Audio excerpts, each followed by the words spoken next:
রাঙামাটির বাঘাইছড়ি ও বিলাইছড়ির পর এবার জোড়াছড়িতে হামলার ঘোষণা দিয়েছে পাহাড়ি সন্ত্রাসীরা। সেই সঙ্গে চাঁদা চেয়ে চিঠি দেওয়া হয়েছে বিভিন্ন বাজারে। এর আগেও বিভিন্ন হত্যাকাণ্ডের আগে বা পরে সামাজিক যোগাযোগ মাধ্যমে ঘোষণা দিয়েছিল সন্ত্রাসীরা। এভাবে একের পর এক ঘোষণা দিয়ে হত্যায় আতঙ্ক ছড়িয়ে পড়ছে গোটা পার্বত্য চট্টগ্রামে। নয়ন বড়ুয়া জয়ের তথ্যচিত্রে ডেস্ক রিপোর্ট।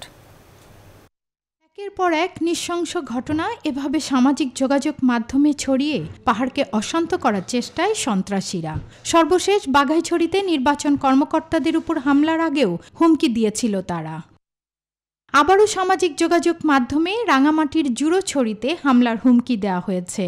নিয়মিত আপলোড করা হচ্ছে নানা ধরনের আধুনিক অস্ত্রের ছবি। চাঁদা চেয়ে চিঠিও দেওয়া হয়েছে বিভিন্ন বাজারে।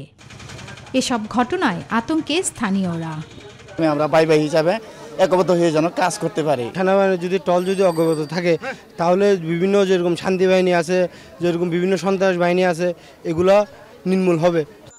দীর্ঘদিন ধরে জেলা পরিষদ ও আঞ্চলিক পরিষদের নির্বাচন হচ্ছে না। একে পুঁজি করেই সন্ত্রাসীরা তৎপরতা চালানোর সুযোগ পাচ্ছে বলে মনে করেন পার্বত্য জেলা পরিষদের সাবেক এই সদস্য। 1989 সালে প্রথম ইলেকশন হওয়ার পর থেকে আর এই পর্যন্ত আর ইলেকশন হয়নি। তাদের যেহেতু প্রতিনিধিত্ব হচ্ছে না, তাদের খোঁজখবর নেয়ার কেউ নাই, তখন তো স্বাভাবিক কারণেই তাদের ক্ষোভ বিক্ষোভ তাদের থাকবেই। পাহাড়ে শান্তি ফিরিয়ে আনতে আঞ্চলিক পরিষদ নির্বাচনের বিকল্প নেই বলে মনে করেন নিরাপত্তা বিশ্লেষকরাও। স্থবির হয়ে গেছে, সেখানে যদি নতুন নেতৃত্ব আসে, নতুন উদ্যোগে তারা পার্বত্য চট্টগ্রাম সমস্যার এই সমস্ত জিনিসগুলো দূর করার প্রয়াস পাবে বলে আমার মনে হয়। প্রশাসনের দাবি, সন্ত্রাসীদের তৎপরতা বন্ধে অভিযানে আছে যৌথ বাহিনী।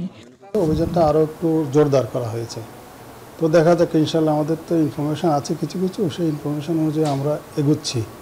1997 সালে শান্তি চুক্তি অনুযায়ী সরকারের পক্ষ থেকে 450-ও বেশি সেনা ক্যাম্প প্রত্যাহার করা হয়।